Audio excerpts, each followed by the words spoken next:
Hi guys, this is Suraj from filmy Suraj. ನೀವು ನಮ್ಮೊಟ್ಟಿಗೆ ನೋಡ್ತಾ ಇರ್ಬೋದು ಖನನ ಖ್ಯಾತಿಯಾಗಿರುವಂತಹ ವಿಲನ್ ಸರ್ ಹಾಗೂ ಡೈರೆಕ್ಟರ್ ಸರ್ ನಮ್ಮೊಟ್ಟಿಗೆ ಇದ್ದಾರೆ. Kishore sir, welcome to the channel. Sir, welcome to the channel. ಹಾಂ ಸರ್, ನಿಮಗೆ ಮೂವಿ ಮಾಡೋದಕ್ಕಿಂತ ಮುಂಚೆ you have acted in March 22. So ಅದರ ಎಕ್ಸ್ಪೀರಿಯನ್ಸ್ ಹಾಗೂ ಮತ್ತು ಇಲ್ಲಿಗೆ ಬರುವಂಥದ್ದು ಎಕ್ಸ್ಪೀರಿಯನ್ಸ್ ಹೇಗಿತ್ತು ಹೇಳಿ ಸರ್. ಅದು ಹೇಳಬೇಕಂದ್ರೆ ಅದು ಮಾರ್ಚ್ 20ನಲ್ಲಿ ನೀವು ನೋಡಿರ್ತೀರ. ಎಲ್ಲ ದೊಡ್ಡ ದೊಡ್ಡ ಆರ್ಟಿಸ್ಟ್, ಎಲ್ಲ ಹೆಸರು ಗಳಿಸಿರೋ ಆರ್ಟಿಸ್ಟು, ಆನಂದ್ ನಾಗರ್ ಆಗಿರ್ಬೋದು, ಶರತ್ ಲೋಹಿತಾಶ್ವ, ವಿನಯ್ ಪ್ರಸಾದ್, ಆಶೀಶ್ ವಿದ್ಯಾರ್ಥಿ, ರವಿ ಕಾಲೆ, ತುಂಬ ಎಲ್ಲ ಅಷ್ಟೊಂದು ಜನ ಅವ್ರ ಹತ್ರ ಕೆಲಸ ಮಾಡಿದ್ದು ನಾನು ನಿಜ ಬ್ಲೆಸ್ಡ್ ಅಂತಲೇ ಹೇಳ್ಬೋದು. ಅದರಿಂದ ನಾನು ತುಂಬ ಕಲ್ತ್ಕೊಂಡೆ. ಆಲ್ಮೋಸ್ಟ್ ಒಂದು 2 months ಏನೋ ಅವ್ರ ಅಂದರೆ ಟೋಟಲ್ ಮಾರ್ಚ್ 20 ಟೀಮ್ ಜೊತೆನೇ ಇದ್ದೆ. ನಾನೆಲ್ಲ ನೋಡಿ ಕಲ್ತ್ಕೊಂಡು ಪ್ರತಿಯೊಂದು ತಿಳ್ಕೊಂಡು ಅದೊಂದು ಒಂಥರ ಒಂದು ಅದ್ಭುತವಾದ ಎಕ್ಸ್ಪೀರಿಯನ್ಸ್. ಬಿಕಾಸ್ ಇಟ್ಸ್ ಮಾರ್ಚ್ 20 ಗೊತ್ತಲ್ಲ, ಇಟ್ಸ್ ಸ್ಟೋರಿ ಅಂತೂ ಇಟ್ಸ್ ನ್ಯಾಷನಲ್ ಅವಾರ್ಡ್ ಫಿಲಮ್ ಅದು. So March 22 in the Khanana. So ಇಲ್ಲಿಗೆ ಹೇಗೆ ಟ್ರಾನ್ಸ್ಫಾರ್ಮೇಷನ್ ಆಯಿತು, ಹೇಗೆ ಆಫರ್ ಬಂತು ಇಲ್ಲಿ, ಏನಿಗೆ ಹೇಗೆ ಅಂದರೆ ಆಡಿಷನ್ ಕರೆದ್ರು, ಅಂದರೆ ಒಂದು ಕ್ಲೋಸ್ ಸರ್ಕ್ಯೂಟಿಂದ ಆಡಿಷನ್ ಇದೆ ಅಂತ ಗೊತ್ತಾಯಿತು. ಸೊ ಅದಾಗಿ ಆಡಿಷನ್ಗೆ ನಾನು ನೋಡೋಣ ಹೆಂಗೆ, ಐ ವಾಂಟ್ ಟು ಡೂ ಒಂದು ಒಳ್ಳೆಯ ಪರ್ಫಾರ್ಮೆನ್ಸ್ ಇರೋ ರೋಲ್ಸ್ ಮಾಡಬೇಕು ಅಂತ ನಾನು ತುಂಬ ವೆಯ್ಟ್ ಮಾಡ್ತಾ ಇದ್ದೆ. ಸೊ ಇವ್ರಿಗೆ ಆಡಿಷನ್ ಕೊಟ್ಟಾಗ ನನಗೆ ಗೊತ್ತಿಲ್ಲ ಅವ್ರಿಗೆ ಏನು ಇಷ್ಟ ಆಗಿದೆಯೋ. ಸೊ ನಾನು ಸರ್ ಇದ್ರು, ನನಗೆ ಫಾರ್ಮಲ್ಸಲ್ಲಿ ಹೋಗಿದ್ದೆ. ಅವ್ರಿಗೆ ಅದು ಇಷ್ಟ ಆಗೋಗಿದೆ. ಆ ಫಾರ್ಮಲ್ಸಲ್ಲಿ ಇವ್ರು ಸೂಟ್ ಆಗ್ತಾರೆ ಮೋಸ್ಟ್ಲಿ, ಇದೇನೋ ಈ can pull out the character well ಅಂತ. ಸೊ ಹಂಗಾಗಿ ನಾನು ಸೊ ಆಡಿಷನ್ ದಿನ so you have enacted a dialogue, ಏನೋ ಒಂದು ಹೇಳಿರ್ತೀರ, ನರೇಟ್ ಮಾಡಿರ್ತೀರಾ. ಸೊ ಸರ್ ಇಲ್ಲೇ ಇದ್ದಾರೆ, ಮತ್ತೆ ನರೇಟ್ ಮಾಡ್ಬೋದಾ? ಇದರಲ್ಲಿ ವಿಲನ್ ಅಂದ್ರೆ ಏನೋ ಒಂದು ದೊಡ್ಡ ಕಿರ್ಚಾಡ್ಕೊಂಡು ನನ್ನ ಮಗನ ಅಕ್ಕನ ಅದು ಅಂತ ಅದೆಲ್ಲ ಏನೂ ಇರಲ್ಲ. ತುಂಬಾ ಸೈಲೆಂಟ್ ಆಗಿ ನಾರ್ಮಲ್ ಆಗಿ ನಾನು ಇವಾಗ ಹೆಂಗ್ ಮಾತಾಡ್ತಿದ್ದೀನೋ ತುಂಬಾ ಒಂದು ಪಕ್ಕದಲ್ಲಿರೋಂಥ ವ್ಯಕ್ತಿನೇ ಹಿಂಗೆಲ್ಲ ಮಾಡ್ತಾನ ಅನ್ನೋ ಒಂದು ಕ್ಯಾರೆಕ್ಟರ್ ಅದು. ಸೊ ಅದಕ್ಕೆ ಡೈಲಾಗ್ ಡೆಲಿವರಿ ಏನಂತಾರೆ, ಒಂದು ಕಿರ್ಚಾಡ್ಕೊಂಡು ಅದನ್ನೆಲ್ಲ ಏನಿಲ್ಲ, ಚೇಷ್ಟೆ ಮಾಡಿ ಸರ್ ಈಗ ಹಿಂಗೆ ಜಸ್ಟ್ ಲುಕ್ಸ್ ಅಲ್ಲೇ ಎಲ್ಲ ಏನ್ ಮಾಡ್ತಾರೆ ಏನು. ಸೊ ಹಿಂಗೆ ಇರುತ್ತೆ ಕ್ಯಾರೆಕ್ಟರೈಸೇಷನ್ಸ್. ಆಡಿಷನ್ಸ್ಗೆ ನಾವು ಏನು ಅಂದ್ಕೊಂಡಿದ್ವಿ ಕ್ಯಾರೆಕ್ಟರ್ ವೈಸ್ ಆಗಿ, ಸೊ ಎಲ್ಲ ಕ್ಯಾಟಗರಿ ಆರ್ಟಿಸ್ಟ್ಗಳನ್ನ ಒಂದೇ ಸಲ ನಾವು ಇದು ಮಾಡ್ಕೊಂಡಿಲ್ಲ. ಸೊ ಪರ್ಟಿಕ್ಯುಲರ್ ಆಗಿ ಈ ಕ್ಯಾರೆಕ್ಟರ್ಗೆ ಇವತ್ತು ಆಡಿಷನ್ಸು ಅಂತ ಅಂದ್ಕೊಂಡಿದ್ವಿ. ಸೊ ಅದಕ್ಕಿಂತ ಬಿಫೋರು ಮಾನಿಟ್ರಿಂಗ್, ಸೊ ಅದ್ರ ಮೇಲೆ ಅವ್ರಿಗೆ ಕಮಾಂಡ್ ಇದೆಯೋ ಇಲ್ವೋ, ಅದ್ರ ಮೇಲೆ ಅವ್ರಿಗೆ ನಾಲೆಜ್ ಇದೆಯೋ ಇಲ್ವೋ. ಈಗ ಎಕ್ಸಾಂಪಲ್ ಸಡನ್ ಆಗಿ ನೀವು ಡಾಕ್ಟರ್ ಕ್ಯಾರೆಕ್ಟರ್ ಮಾಡಿ ಅಂತಂದ್ರೆ ನಿಮ್ಗೆ ವೈದ್ಯನ ಬಗ್ಗೆನೇ ನಿಮ್ಗೆ ಗೊತ್ತಿಲ್ಲ ಅಂದಮೇಲೆ ಡಾಕ್ಟ್ರಾಗಿ ಹೇಗೆ ಮಾಡ್ತೀರಾ? ಆ ಬಾಡಿ ಲ್ಯಾಂಗ್ವೇಜ್ ಬೇರೆನೇ ಇರುತ್ತೆ. ಒಂದು ಸಾಫ್ಟ್ವೇರ್ ಕ್ಯಾರೆಕ್ಟರ್ ಇದೆ ಅಂತಂದರೆ ಸಾಫ್ಟ್ವೇರ್ ಇಂಜಿನಿಯರ್ ಕ್ಯಾರೆಕ್ಟರ್ ಅಂದರೆ ಅದು ಬೇರೆ ಥರ ಇರುತ್ತೆ. ಹೌದೌದು. ಈ ಥರ ಇರುವಾಗ ನಾನು ಮೊದಲೇ ಮೆನ್ಷನ್ ಮಾಡಿದೆ, ನನಗೆ ಈ ಕ್ಯಾರೆಕ್ಟರ್ ಈ ಥರ ಇದೆ. ಸೊ ಈ ಕ್ಯಾರೆಕ್ಟರ್ಗೆ ಹೈಟು ಹಿಂಗಿರಬೇಕು, ಪರ್ಸನಾಲಿಟಿ ಹಿಂಗಿರಬೇಕು. ಸೊ ಐ ಮುಖಾಂತರ ಎಕ್ಸ್ಪ್ರೆಷನ್ ಕೊಡೋದಿದೆಯಲ್ಲ, ಆ ಎಕ್ಸ್ಪ್ರೆಷನ್ ತುಂಬ ಇಂಪಾರ್ಟೆಂಟ್ ಇರೋದ್ರಿಂದ ಐ ರಿಯಾಕ್ಷನ್ ಅದು ಕನ್ನಿಂಗ್ ಎಕ್ಸ್ಪ್ರೆಷನ್ಸ್. ಸೊ ಇದೆಲ್ಲ ಮೈಂಡಲ್ಲಿ ಇಟ್ಟು ಆಲ್ರೆಡಿ ನಾನು ಪ್ರಿಪೇರ್ ಆಗಿದ್ದೆ. ಸೊ ಆ ಕ್ಯಾರೆಕ್ಟರ್ ಡಿಸೈನ್ ಮಾಡಿರೋದು ನಾನೇ ಆಗಿರೋದ್ರಿಂದ ಓಕೆ ಈ ಕ್ಯಾರೆಕ್ಟ್ರು ಹಿಂಗಿರಬೇಕು ಅಂತ. ಆಮೇಲೆ ಯಾರೇ ಆಡಿಷನ್ಸ್ ಬಂದರೂ ಕೂಡ ಮೊದಲು ನಾನು ಒಂದು 5 to 10 minutes ಅಬ್ಸರ್ವ್ ಮಾಡ್ತೇನೆ, ಅನಲೈಸ್ ಮಾಡ್ಕೋಬೇಕು. ಆಮೇಲೆ ಡೈಲಾಗ್ ಕೊಡ್ತೀನಿ. ಈ ಡೈಲಾಗು ಅವನು ಈ ಥರ ಹೇಳಿದ್ರೆ ಹೇಗಿರುತ್ತೆ, ಈ ಥರ ಹೇಳಿದ್ರೆ ಹೇಗಿರುತ್ತೆ ಅಂತ ಆಲ್ರೆಡಿ ನಾನು ಪ್ರಿಪೇರ್ ಆಗಿರ್ತೀನಿ. ಸೊ ಹಂಗೆ ಕುಂತ್ಕೊಂಡಾಗ ಇವ್ರು ಎಂಟ್ರಿ ಕೊಟ್ಟರು. ಎಂಟ್ರಿ ಕೊಟ್ಟ ತಕ್ಷಣ ಒಂದು 10 minutes ಅಬ್ಸರ್ವ್ ಮಾಡಿದೆ. ಅಬ್ಸರ್ವ್ ಮಾಡಿದ್ರೆ ಈ ಕ್ಯಾರೆಕ್ಟರ್ನಿಗೆ ಮಾಡೋಕ್ಕಾಗುತ್ತಾ ಸರ್? ಅಬ್ಸಲ್ಯೂಟ್ಲಿ ನಾನು ಮಾಡ್ತೀನಿ ಸರ್. ಹಿಂಗೆ ಸರ್ ಹೇಗೆ ಹೇಳ್ಬೇಕು ಅಂದ್ರೆ ನಮ್ಮಪ್ಪ RMP ಡಾಕ್ಟರ್ ಸರ್. ಸೊ ಅವರು ನಾನು ಚಿಕ್ಕವರಿಂದ ನಾನು ನೋಡ್ತಾ ಇದ್ದೆ. ಸೊ ಹೀಗಾಗಿ ಆ ಡಾಕ್ಟರ್ ಕ್ಯಾರೆಕ್ಟರ್ ನನಗೆ ಮಾಡೋಕ್ಕೆ ಈಸಿ ಆಗುತ್ತೆ ಸರ್. ಹೌದಾ, ಓಕೆ ಒಂದು ಟಾಸ್ಕ್ ಕೊಟ್ಟೆ. ಒಬ್ಬ RMP ಡಾಕ್ಟರ್ ಅಂತ ಇದೆಯಲ್ಲ, ಓಕೆ ಮತ್ತೆ MBBS ಕಂಪ್ಲೀಟ್ ಮಾಡೋ ಡಾಕ್ಟರ್ ಹೇಗಿರ್ತಾರೆ ಅಂತ ಆ ಬಿಲಿಸ್ ನಾನು ಇಲ್ಲಿ ಬ್ಯಾಂಗ್ಳೂರಲ್ಲಿ ಇರೋದ್ರಿಂದ ಆಲ್ರೆಡಿ ನನಗೆ ಗೊತ್ತು. ಸೊ ಆಲ್ರೆಡಿ ಅಪ್ಪಾಜರ್ ನೋಡಿರೋದ್ರಿಂದ ನಂಗೆ ತುಂಬ ಈಸಿ ಆಗುತ್ತೆ. ಓಕೆ ಒಂದು ಟಾಸ್ಕ್ ಕೊಟ್ಟೆ. ಒಂದು ಪಾಯ್ಸನ್ ಇರುವಂಥ ಒಂದು ಇಂಜೆಕ್ಷನಿಂದ ಒಬ್ಬ ಪೇಷಂಟ್ ಮೇಲೆ ನಾನು ಅದನ್ನು ಇದು ಮಾಡಬೇಕು. ಅದು ಬೇರೆಯವ್ರಿಗೆ ಗೊತ್ತಿಲ್ಲ, ನಿನಗೆ ಮಾತ್ರನೇ ಗೊತ್ತು, ಆ ಪೇಷಂಟ್ಗೂ ಗೊತ್ತಿಲ್ಲ. ಅಲ್ಲಿರುವಂಥ ಒಂದು ಅಟ್ಮಾಸ್ಫಿಯರ್ನ ಯಾವ ಥರ ಅಬ್ಸರ್ವ್ ಮಾಡ್ತಾ ನೀನು ಅಲರ್ಟ್ ಆಗ್ತಾ ಅವ್ನಿಗೆ ಆ ಇಂಜೆಕ್ಷನ್ ಕೊಟ್ಟೆ ಮಾಡುವಂಥ ಟಾಸ್ಕ್ ಕೊಟ್ಟೆ. ಸೊ ಅಬ್ಸಲ್ಯೂಟ್ ತುಂಬ ಚೆನ್ನಾಗಿ ಮಾಡ್ದ. ಆಮೇಲೆ ಈ ಪ್ರತಿಯೊಬ್ಬ ಆರ್ಟಿಸ್ಟ್ಗೆ ಆಗಲಿ ಆ ಕ್ಯಾರೆಕ್ಟರ್ ಮಾಡಬೇಕು, ಆ ಕ್ಯಾರೆಕ್ಟರಲ್ಲಿ ಪರಕಾಯ ಪ್ರವೇಶ ಮಾಡಬೇಕು ಅಂತಂದರೆ ಇಮಿಡಿಯೇಟಾಗಿ ಡೈಜೆಸ್ಟ್ ಆಗಲ್ಲ. ಹೌದು. ಸಮ್ ಲಿಟ್ಲ್ ಮೋರ್ ಸ್ವಲ್ಪ ಟೈಮ್ ತೊಗೊಳ್ತಾರೆ. ಆ ಟೈಮ್ ನಾನು ಕೊಟ್ಟೆ.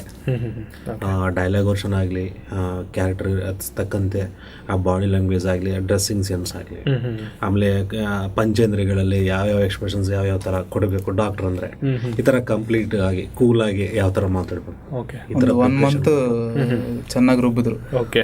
ಆಮೇಲೆ ಮತ್ತೆ ಹಾಗೆ ಆಡಿಷನ್ಸ್ ಮಾಡಿದೆ. ಓಕೆ, ತುಂಬ ಚೆನ್ನಾಗಿ. ಓಕೆ. ಸೊ ನಿಮಗೆ ಖನನ ಅಂತ ಫಿಲಮ್ ಮಾಡಬೇಕು ಅಂತ ಏನು ಹೇಗೆ ಬಂತು ಸರ್ ಮೈಂಡಲ್ಲಿ? ಖನನ ಫಿಲಿಮ್ ಹೇಗೆ ಮಾಡಬೇಕಂತ ಮೈಂಡಲ್ಲಿ ಹೇಗೆ ಬಂತು ಅಂತಂದರೆ ಅದಕ್ಕೆ ಕಾರಣ first of all S Nalge productions B Srinivasarao sir ಬಗ್ಗೆ ಮೊದಲು ನಾನು ಅದು ಕನ್ನಡ ಬಗ್ಗೆ ನಾನು ಮಾತಾಡಬೇಕು ಅಂತಂದರೆ ಮೊದಲು ನಾನು S Nalge productions B Srinivasa sir ಅದ್ರ ಬಗ್ಗೆ ಹೇಳಿಲ್ಲ ಅಂತಂದರೆ ನಿಮ್ಗೆ ಅರ್ಥ ಆಗಲ್ಲ. ಓಕೆ. ಎದಕ್ಕೆ ಅಂತಂದರೆ ಸೊ ಶ್ರೀನಿವಾಸ ಸರ್ ಮಾತಾಡೋ ರೀತಿ ಯಾವ ಥರ ಇರುತ್ತೆ ಅಂತಂದರೆ ತುಂಬ ಫ್ರೆಂಡ್ಲಿ ಆಗಿರ್ತಾರೆ. ಏಜ್ ಇದು ಲಿಮಿಟ್ ಅವ್ರ ಹತ್ರ ಇರಲ್ಲ. ಓಕೆ. ಅವನು ಹೇಳೋದನ್ನ ನೀಟಾಗಿ ಹೇಳ್ತಾ ಇದ್ದಾನೆ, ಉಪಯೋಗ ಆಗೋದು ಹೇಳ್ತಾ ಇದ್ದಾನೆ, ಒಳ್ಳೇದು ಹೇಳ್ತಾ ಇದ್ದಾನೆ ಅಂತಂದರೆ ಅವನಿಗೆ ಮೊದಲು ವ್ಯಾಲ್ಯೂ ಕೊಡ್ತಾರೆ. ಅವ್ನು ಕೀಳ್ಮಟ್ಟದವನ ಹೈ ಮಟ್ಟದವನು ಇಲ್ಲ ಅಂತಂದರೆ ಇವನು ಅವ್ರಿಗೆ ಯಾವುದೇ ಜಾತಿ ಭೇದ ಇಲ್ಲ. ಯಾಕೆಂದರೆ ಅವರು ತುಂಬ ಕಷ್ಟಪಟ್ಟು ಮೇಲೆ ಬಂದಿದ್ದಾರೆ. ಫ್ರೆಂಡ್ಲಿಯಾಗಿ ಕುಂತ್ಕೊಂಡು ಮಾತಾಡ್ತಿರುವಾಗಲೂ ಶ್ರೀನಿವಾಸ್ ಅವರು ಯಾವ ಥರ ಕಷ್ಟಪಟ್ಟು ಇಂಡಸ್ಟ್ರಿಯಲ್ಲಿ ಬಂದಿದ್ದಾರೆ, ಯಾವುದಕ್ಕೆ ಇಂಡಸ್ಟ್ರಿಯಲ್ಲಿ ಬಂದಿದ್ದಾರೆ, ಯಾವುದಕ್ಕೆ ಮಾಡ್ತಾ ಇದ್ದಾರೆ, ಪ್ರತಿಯೊಂದೂ ಕ್ಯಾಶುವಲ್ ಆಗಿ ಸರ್ ಜೊತೆ ಡಿಸ್ಕಷನ್ ಮಾಡ್ತಾ ಇದ್ದೆ. ನಿಮಗೆ ಫೇವ್ರೆಟ್ ಸಸ್ಪೆನ್ಸ್ ಸಿನಿಮಾ ಯಾವುದಾಗಿದೆ ಸರ್? ಇದು ಸಸ್ಪೆನ್ಸ್ ಯಾವ್ದಾದ್ರು ಇದ್ದೇ ಇರುತ್ತೆ. Since you have into more suspense ಕತೆಗಳು ಮಾಡ್ತಿದ್ದೀರಾ ಅಂತ ಗೊತ್ತಾದ್ಮೇಲೆ ಯಾವ್ದಾದ್ರು ಒಂದು ಫಿಲಮ್ ಇರುತ್ತೆ ದಟ್ ನೀವು ಇದಾಗಿ ಇದೆ. ನನಗೆ complete god father first of all, ಯಾಕಂದ್ರೆ ಅದರಲ್ಲಿ ಒಂದು ಇಂಟ್ರೆಸ್ಟಿಂಗ್ ಎಲಿಮೆಂಟ್ ಇರುತ್ತೆ. ಸೊ ಆಮೇಲೆ ಬಂದ್ಬಿಟ್ಟು ವರ್ಮಾ. ಓಕೆ. ವರ್ಮಾ ಅವ್ರು ಯಾವ ಥರ ಅಂತಂದರೆ ಮೊದಲು ಒಂದು ಓಪನ್ ಸ್ಕ್ರೀನ್ ಪ್ಲೇಲಿ ಮೊದಲು ಒಂದು ಓಪನ್ ಮಾಡ್ತಾರೆ, ಆಮೇಲೆ ಅದನ್ನು ಒಂದು ಹೀಸನ್ನು ಇಟ್ಕೊಂಡು ಕಂಡು ಮಾಡ್ತಾರೆ. ಈ ಥರ ಇದೆ, ಎಷ್ಟೋ ಇದೆ. ಇದು ಅಂತ ಪರ್ಟಿಕ್ಯುಲರ್ ಆಗಿ ಹೇಳೋಕ್ಕಾಗಲ್ಲ, ಯಾಕಂದರೆ ಸಸ್ಪೆನ್ಸ್ ಥ್ರಿಲ್ಲರು ಎಲ್ಲ ಒಂದೇ ಥರ ಇದ್ದರೆ ಚೆನ್ನಾಗಿರಲ್ಲ. ಹೌದೌದು. ಸಸ್ಪೆನ್ಸ್ ಥ್ರಿಲ್ಲರ್ ಜಾನರಲ್ಲಿ ಕೂಡ ಒಂದು ಸಿನಿಮಾ ಒಂಥರ ಇದ್ದರೆ ಇನ್ನೊಂದು ಸಿನಿಮಾ ಇನ್ನೊಂದು ಥರ ಇದ್ರೇ ಅದು ಇಷ್ಟ ಆಗುತ್ತೆ. ಸೊ ಅದರಿಂದ ಓಕೆ. ಸೊ ನಿಮಗೆ ಇಟ್ಸ್ ಲೈಕ್ 3 ಲ್ಯಾಂಗ್ವೇಜಲ್ಲಿ ಬರ್ತಾ ಇದೆ. ಸೊ ನಿಮಗೆ ಹೇಗೆ ಅನ್ನಿಸ್ತು ಲೈಕ್ ಲಾಂಚಿಂಗ್ ಇನ್ 3 ಲ್ಯಾಂಗ್ವೇಜಸ್? ನಿಮ್ಮ ರೆಸ್ಪಾನ್ಸಿಬಿಲಿಟಿ ಹೇಗಿತ್ತು? Amazingly it's very good opportunity showcase my self on 3 different platforms. So ಹಂಗಾಗಿ ನನಗೆ 2 ಕಡೆಯಿಂದನೂ ಈ ಥರ ತುಂಬ ಸಂತೋಷ. ನಾನು ಒಂದೇ ಸಲ 2 ಲ್ಯಾಂಗ್ವೇಜಲ್ಲಿ ಬರ್ತಾ ಇದ್ದೀನಿ. ಇದೊಂದು 2 language plus Tamil obviously. So Tamil ಹೆಂಗೆ ಅಂದರೆ ನನಗೆ ನಾನು ಥಿಯೇಟರ್ ವರ್ಕ್ಶಾಪ್ ಮಾಡಿದ್ದೀನಿ ಪಾಂಡಿಚೇರಿನಲ್ಲಿ. ಸೊ ನಿಮಗೆ ಹೇಗೆ ಅನ್ನಿಸ್ತಾ ಇದೆ sir as a debut movie? So you are launching in 3 languages. So ಹೇಗೆ, ಹೌ ಎಕ್ಸೈಟೆಡ್ ಆರ್ ಯು? ನಾನು ನಿಜವಾಗ್ಲೂ ಎಕ್ಸ್ಪೆಕ್ಟ್ ಮಾಡಿರಲಿಲ್ಲ. ಓಕೆ.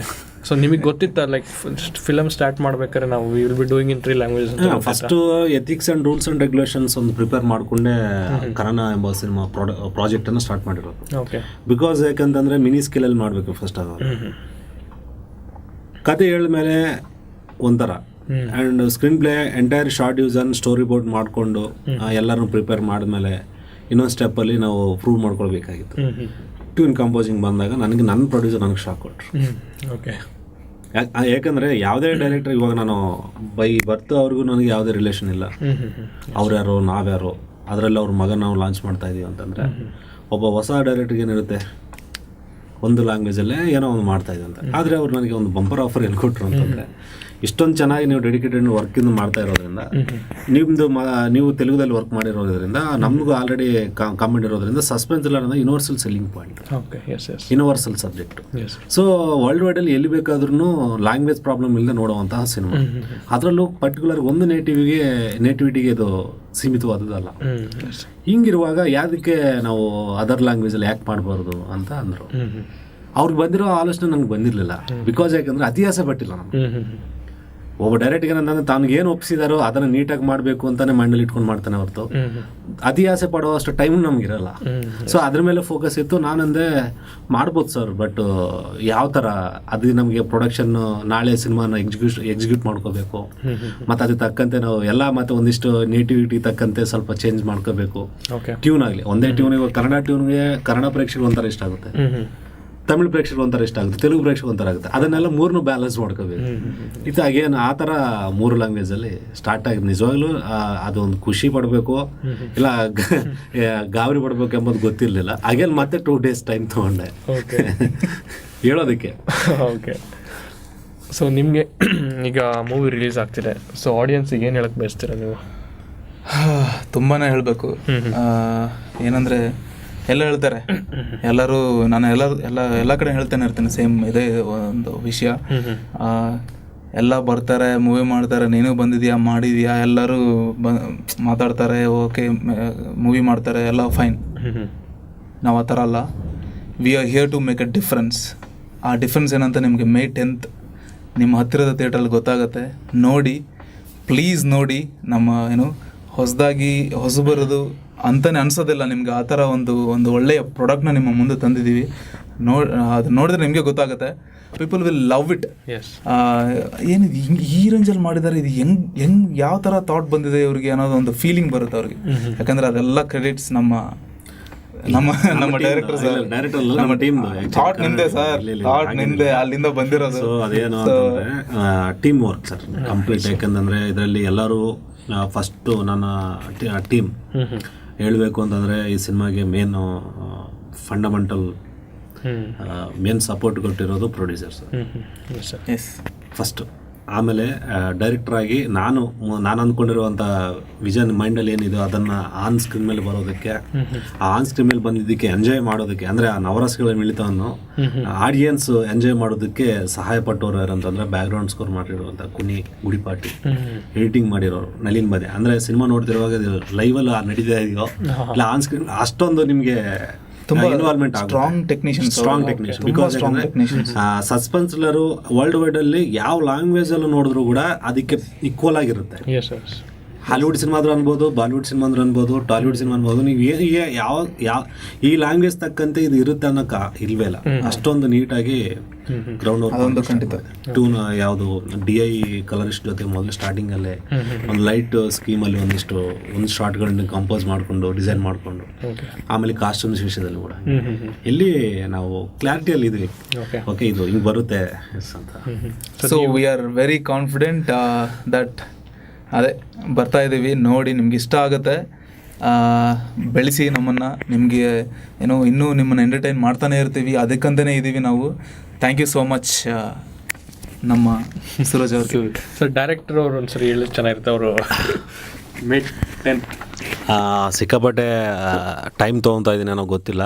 ಬೈಕೋಬೇಡಿ ದಯವಿಟ್ಟು, ಒಂದು 5 minutes ಟೈಮ್ ಕೊಡಬೇಕು ದಯವಿಟ್ಟು. ಯಾಕಂತಂದರೆ ನಮ್ಮ ಕನ್ನಡ ಮೂವಿ ಎದಕ್ಕೆ ನೋಡಬೇಕು, ಅದು ಥಿಯೇಟ್ರಿಗೆ ಬಂದು ಎದಕ್ಕೆ ನೋಡಬೇಕು ಅಂತ ಫಸ್ಟ್ ನಾನು ನಿಮ್ಗೆ ಹೇಳೋಕ್ಕೆ ಬಯಸ್ತೇನೆ. ಕನ್ನಡ ಸಿನಿಮಾ ಎಂಬುದು ಆಡಿಟೋರಿಯಂ ಇಂಪ್ಯಾಕ್ಟ್ ಇರುವಂತಹ ಸಿನಿಮಾ. ಈ ಥರ ಸಿನಿಮಾಗಳು ರೇರಾಗಿ ಬರುತ್ತೆ. ಆಡಿಟೋರಿಯಂ ರೂಮಲ್ಲಿ ಆಡಿಟೋರಿಯಮ್ ಥಿಯೇಟ್ರಲ್ಲಿ ಯಾವ ಥರ ಸಿನಿಮಾ ನೋಡಬೇಕಂತ ನೀವು ಹೋಗ್ತಿರೋ ಆ ಥರ ಸಿನಿಮಾದಕ್ಕೆ ಏನೇನು ಬೇಕು ಎಲ್ಲ ಎಲಿಮೆಂಟ್ಸು ಪ್ಯಾಕೇಜು ಈ ಸಿನಿಮಾದಲ್ಲಿದೆ, ಕನ್ನಡ ಸಿನಿಮಾದಲ್ಲಿ. ಸೊ ಯಾಕಂದರೆ ಇದರಲ್ಲಿ ಒಂದು ಎಮೋಷ್ನಲ್ ಕಂಟೆಂಟ್ ಇದೆ. ಅಂದರೆ ಹೇಳಿರ್ತಾರೆ ಆಲ್ರೆಡಿ, ನಮ್ಮ ಹೀರೋ ಹೇಳಿದ್ದಾರೆ, ಆಮೇಲೆ ನಮ್ಮ ಯುವ ಕಿಶೋರ್ ಹೇಳಿದ್ದಾರೆ. ಇದರಲ್ಲಿ ಒಂದು ಮೋಸ್ಟ್ ಇಂಪಾರ್ಟೆಂಟ್ ಕ್ಯಾರೆಕ್ಟರ್ ಒಂದು ರೋಲ್ ಪ್ಲೇ ಮಾಡಿದೆ, ದಟ್ ಈಸ್ ಡಾಗು. ಆಮೇಲೆ ಅದ್ರ ಬಗ್ಗೆ ನಮ್ಮ ಹೀರೋ ತುಂಬ ಚೆನ್ನಾಗಿ ಹೇಳಿರ್ತಾರೆ. ಸೊ ಆಮೇಲೆ ಇನ್ನೊಂದೇನಂತಂದರೆ ಟೆಕ್ನಿಕಲಿ ವೆಲ್ ಮೇಡ್ ಮೂವಿ. ಎಲ್ಲಿ ನೀವು ಕೊಟ್ಟಿರುವಂಥ ದುಡ್ಡಿಗೆ ಮೋಸ ಆಗಲ್ಲ. ಐ ಥಿಂಕ್ ಓವರ್ ಕಾನ್ಫಿಡೆನ್ಸ್ ಆಗಿ ನಾನು ಹೇಳ್ತಾ ಇಲ್ಲ. ಈ ಸಿನಿಮಾ ಅಗೇನ್ ಇನ್ನೊಂದು ಸಲ ಬಂದು ನೋಡೋಣ ಅಷ್ಟೊಂದು ಮಜಾ ಕೊಡುತ್ತೆ ಕನ್ನಡ ಎಂಬ ಸಿನಿಮಾ. ಏಕೆಂದರೆ ನಿಮಗೆ ನೆಕ್ಸ್ಟ್ ಏನಾಗುತ್ತೆ, ಈ ಸೀಕ್ವೆನ್ಸ್ ಆದಮೇಲೆ ನೆಕ್ಸ್ಟ್ ಸೀಕ್ವೆನ್ಸ್ ಏನಾಗುತ್ತೆ ಅಂತ ನಿಮ್ಗೆ ಎಲ್ಲಿ ನೀವು ಫೈಂಡ್ ಔಟ್ ಮಾಡೋಕ್ಕಾಗಲ್ಲ, ಎಕ್ಸ್ಪೆಕ್ಟ್ ಮಾಡೋಕ್ಕಾಗಲ್ಲ. ಫಸ್ಟ್ ಹಾಫ್ ಒಂಥರ ಕತೆ, ಸೆಕೆಂಡ್ ಹಾಫಲ್ಲಿ ಇನ್ನೊಂದು ಥರ ಕತೆ, ಕ್ಲೈಮ್ಯಾಕ್ಸ್ನಿಂದ ಇನ್ನೊಂದು ಥರ ಕತೆ. ಕ್ಲೈಮ್ಯಾಕ್ಸೇ ಸುಮಾರು 35 minutes ಕ್ಲೈಮ್ಯಾಕ್ಸ್ ಇದೆ. ಇಲ್ಲಿವರೆಗೂ ಆನ್ ಸ್ಕ್ರೀನ್ ಮೇಲೆ ಓನ್ಲಿ ನಮ್ಮ ಕರ್ನಾಟಕದಲ್ಲ, ಇಂಡಿಯಾ ಅಲ್ಲ, ವರ್ಲ್ಡಲ್ಲಿ ಈ ಥರ ಆನ್ ಸ್ಕ್ರೀನಲ್ಲಿ ಕ್ಲೈಮ್ಯಾಕ್ಸ್ ಬಂದಿಲ್ಲ. ಮೇನ್ ಈ ಸಿನಿಮಾದಕ್ಕೆ ಬಲನೇ ಕ್ಲೈಮ್ಯಾಕ್ಸು. ಸೊ ಅದರಿಂದ ಅದು ಮಿಸ್ ಮಾಡ್ಕೋಬೇಡಿ ದಯವಿಟ್ಟು. ಕನ್ನಡ ನಿಮ್ಗೆ ತುಂಬ ಯಾವ್ದಕ್ಕಂತಂದರೆ ನನ್ನ ಆಡಿಯನ್ಸಿಗೆ ಯಾವ ಥರ ಸಿನಿಮಾ ಬೇಕೋ ನಾನು ಅದನ್ನು ನಿಜವಾಗ್ಲೂ ಅದ್ರ ಮೇಲೆ ರಿಸರ್ಚ್ ಮಾಡಿಕೊಂಡೆ ನನ್ನ ಕತೆ ಮಾಡ್ಕೊಂಡಿರೋದು. ಸೊ ಅದು ನನ್ನ ಡೆಬ್ಯೂ ಮೂವಿ. ನಾನು ಡೆಬ್ಯೂ ಮೂವಿ ಆಗಿರೋದ್ರಿಂದ ಎಷ್ಟು ಚೆನ್ನಾಗಿ ಮಾಡಿರ್ತಾನೆ ಯಾವುದೇ ಡೈರೆಕ್ಟರ್ ಆಗಲಿ ಡೆಬ್ಯೂ ಮೂವಿ ತುಂಬ ಮೈ ಹತ್ರ ಇಟ್ಕೊಂಡೆ ಮಾಡೋದು. But extreme product Kannada. ಮತ್ತು ಅಗೇನ್ ಈ ಥರ ಸಿನಿಮಾ ನಾವು ಮಾಡ್ತೀವಿಲ್ಲ ನಾವೇ ಹೇಳೋಕ್ಕಾಗಲ್ಲ, ಬಿಕಾಸ್ ಯಾಕಂದರೆ ಇದು ಇನ್ನೊಂದು ಸಲ ಮಾಡೋಣ ಅಂತಂದ್ರೂ ಕೂಡ ಮಾಡೋಕ್ಕಾಗಲ್ಲ. ಆ ಥರ ಎಲ್ಲ ಟೆಕ್ನಿಷಿಯನ್ ಡಿಪಾರ್ಟ್ಮೆಂಟು, ಕತೆ ಆಗಿರ್ಬೋದು, ಸ್ಕ್ರೀನ್ ಪ್ಲೇ ಆಗಿರ್ಬೋದು, ಟೆಕ್ನಿಕಲ್ ಡಿಪಾರ್ಟ್ಮೆಂಟ್ ಎಲ್ಲ ಕೂಡ ಆ ಥರ ಕಂಪ್ಲೀಟ್ ಎಲ್ಲ ಒಂದು ಇದರಲ್ಲಿ ಇದಾಗಿಬಿಟ್ಟಿದೆ, ಮಿಂಗಲ್ ಆಗಿ ಮಾಡಿರುವಂಥ ಸಿನಿಮಾ. ಸೊ ಕನ್ನಡ, ದಗನಂ ತಮಿಳು, ಕನ್ನನಂ ತೆಲುಗು ನಿಮ್ಮ ಮುಂದೆ ಮೇ 10ನೇ ತಾರೀಕು ಬರ್ತಾ ಇದೆ. ಸಿನಿಮಾದ ಬಗ್ಗೆ ಆಗಲಿ ಕಥೆದ ಬಗ್ಗೆ ಆಗಲಿ ನಾನು ನಿಮಗೆ ಹೇಳಲ್ಲ, ಬಿಕಾಸ್ ಇದು ಸಸ್ಪೆನ್ಸ್ ಥ್ರಿಲ್ಲರ್ ಇರೋದ್ರಿಂದ ಸಸ್ಪೆನ್ಸ್ ಆಗೇ ಇರಲಿ. ನೋಡಲೇಬೇಕು. ಎಸ್, ಬಿಕಾಸ್ ಇದು ದೃಶ್ಯಕಾವ್ಯ ಅಂದರೆ ವಿಜುವಲ್ ಟ್ರೀಟ್ಮೆಂಟ್ ಜಾಸ್ತಿ ಇರೋವಂಥ ಇದು ಇರೋದ್ರಿಂದ ನಿಮಗೆ ಥಿಯೇಟ್ರಲ್ಲಿ ನೋಡಿದ್ಮೇಲೆ ನಾನು ಅಗೇನ್ ಮತ್ತೆ ಬರ್ತೀನಿ, ಕುಂತ್ಕೊಂಡು ಅಗೇನ್ ನಾವು ಮಾತಾಡಿದಾಗ ಸರ್ ಇದು ಹೇಗೆ ಮಾಡಿದ್ದೀರಾ, ಇದು ಹೆಂಗೆ ಮಾಡಿದ್ದೀರಾ ಅಂತ ಅದು ಖಂಡಿತವಾದ ಕ್ವಶನ್ ಕೇಳ್ತಾರೆ. ಆವಾಗ ನಾನು ಅದಕ್ಕೆ ಆನ್ಸರ್ ಮಾಡ್ತೀನಿ. Thank you so much. ನಾನು ಕನ್ನಡದವನೇ, ನಾನು ಹುಟ್ಟಿದ್ದು ಕರ್ನಾಟಕದಲ್ಲೇ, ನಾನು ಸಿನಿಮಾ ಮಾಡೋದು ಕರ್ನಾಟಕದಲ್ಲೇ ಒಬ್ಬ ಸಿನಿಮಾದವನಾಗೇ ಇರ್ತೀನಿ. ಸೊ ನನಗೆ ಕನ್ನಡ ಇಂಡಸ್ಟ್ರಿಯಲ್ಲೇ ಇರ್ತೀನಿ. ನಾನು ಕನ್ನಡ ಇಂಡಸ್ಟ್ರಿಯಲ್ಲಿ ಇವಾಗ ಒಳ್ಳೆ ಸಿನಿಮಾಗಳು ಬರ್ತಾಯಿದೆ. ಎಷ್ಟು ಮಟ್ಟಿಗೆ ಅಂತಂದರೆ ನೀವು ಬಿಫೋರ್ ನೋಡಿರ್ಬೋದು KGF ಅಂತ ಎಷ್ಟರ ಮಟ್ಟಿಗೆ ಸೌಂಡ್ ಮಾಡಿದೆ, ಪ್ರಪಂಚನೇ ಸೌಂಡ್ ಮಾಡಿದೆ. ಅದೇ ಥರನೇ ನಮ್ಮ ಒಂದು ಟ್ರೆಂಡ್ ಸ್ಟಾರ್ಟ್ ಆಗಿದೆ. ನಮ್ಮ ಬ್ಯಾಚು ಎಲ್ಲ ಡೈರೆಕ್ಟರ್ಗಳು ತುಂಬ ಚೆನ್ನಾಗಿ ಅದ್ಭುತವಾಗಿ ಮಾಡ್ತಾಯಿದ್ದಾರೆ. ತುಂಬ ಟ್ಯಾಲೆಂಟ್ ಇರುವಂತಹ ಟೆಕ್ನಿಷಿಯನ್ಸ್ ಇದ್ದಾರೆ, ಟ್ಯಾಲೆಂಟ್ ಇರುವಂತಹ ಆರ್ಟಿಸ್ಟ್ಗಳು ಬರ್ತಾಯಿದ್ದಾರೆ, ಟ್ಯಾಲೆಂಟ್ ಇರುವಂತಹ ಮೀಡಿಯಾ ಸಪೋರ್ಟ್ ಬರ್ತಾಯಿದೆ. ಸೊ ಅದರಿಂದ ನಮ್ಮ ಕನ್ನಡ ಸಿನಿಮಾ ಎಂಬುದು ಪ್ರಪಂಚ ಮೂಲೆಯಲ್ಲೂ ಸೌಂಡ್ ಮಾಡುವಂತಹ ಸಮಯ ಇವಾಗ ಬಂದಿದೆ. ಜಸ್ಟ್ ಬೇಟೆ ಶುರು. Alright guys, May 10th date fix ಮಾಡ್ಕೊಳ್ಳಿ. It's May 10th. ಮಿಸ್ ಮಾಡ್ದಂಗೆ ನಿಮ್ಮ ಹತ್ತಿರದ ಥಿಯೇಟರ್ಸ್ಗೆ ಹೋಗಲೇ ನೋಡಬೇಕು. ಇಲ್ಲ ನೀವು ಎಲ್ಲಿ ನೋಡಿದ್ರು ನಿಮಗೆ ಫಿಲಮ್ ಅರ್ಥ ಆಗಲ್ಲ, ಕಾನ್ಸಂಟ್ರೇಟ್ ಮಾಡಿ ಥಿಯೇಟ್ರಲ್ಲಿ ನೋಡಿದ್ರೆ ಅರ್ಥ ಆಗೋದು. ಸೊ ಆಲ್ ದ ಬೆಸ್ಟ್ ಹೇಳ್ತಾ ಟೀಮಿಗೆ. Sir thank you so much. ತುಂಬ ಆಲ್ ದ ಬೆಸ್ಟ್. ಫಿಲಮ್ ತುಂಬ ಅದ್ಭುತವಾಗಿ ಮೂಡ್ ಬರಲಿ. ನೀವು ಏನು ಎಕ್ಸ್ಪೆಕ್ಟ್ ಮಾಡಿರೋ ಅದಕ್ಕಿಂತ ಜಾಸ್ತಿ ಸಕ್ಸಸ್ ಸಿಗಲಿ ನಿಮಗೆ ಅಂತ ಹೇಳ್ತಾ ಬಿಟ್ಟು ಬೆಳೆಸ್ತೀವಿ sir. Thank you sir. Thank you guys. Suraj signing of.